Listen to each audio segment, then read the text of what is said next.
دین کے نفاذ کا قرآن نے یہ بتایا کہ ہوتا کیا ہے، جب دین آ جاتا ہے تو خوف امن سے بدل جاتا ہے، خوف امن سے بدل جاتا ہے۔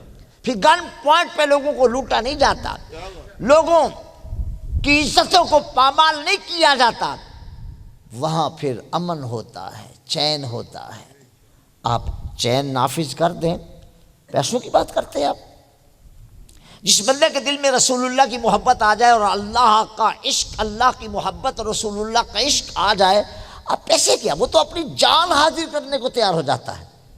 آپ ایمان سے کہیے کہ آپ کو کہا جائے کہ ابھی چند منٹوں کے بعد آپ کو رسول اللہ کا دیدار ہوگا،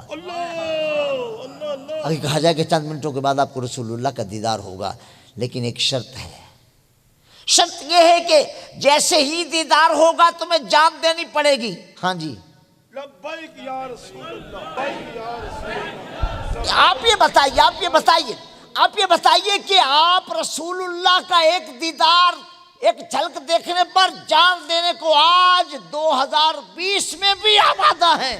اب اندازہ کیجئے کہ صحابہ کرام کا جذبہ عشق رسول کیا ہوگا۔ نظریہ پاکستان یہ تھا کہ تم جس زمین کو حاصل کرو، اب ظاہر زمین کے بغیر تو خلافت قائم نہیں ہو سکتی نا، زمین ہوگی تو خلافت قائم ہوگی، تو زمین کا خطہ حاصل کرنا ضروری تھا، اس کے لیے یہ نعرہ لگایا۔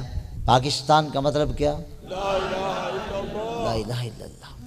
ہمارے اکابر کی نیتیں یقیناً یہ تھی کہ جیسے ہی پاکستان بنے گا وہاں اللہ کا قرآن نافذ ہو جائے گا، اللہ کا قرآن نافذ ہو جائے گا۔ لیکن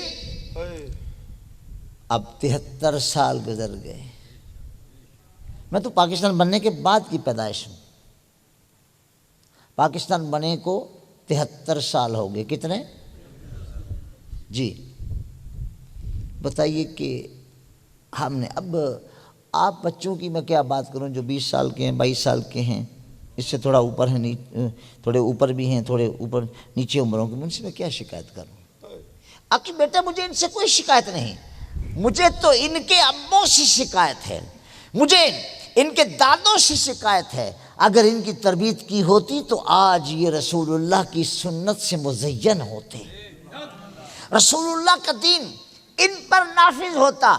اگر آپ اپنے اوپر دین نافذ کر لیں تو اس پر جلوس نکالنے کی ضرورت نہیں کہ پاکستان میں قانون شریعت کو نافذ کرو، نظام مصطفیٰ نافذ کرو، رسول اللہ کا دین نافذ کرو، جلوس نکالنے کی ضرورت نہیں۔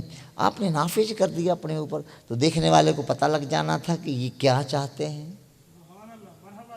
کیا چاہتے ہیں۔ اب کہاں بیٹھے ہیں؟ اقبال نے کہا تھا سوداگری نہیں یہ عبادت خدا کی ہے، اے بے خبر جزا کی تمنا بھی چھوڑ دے۔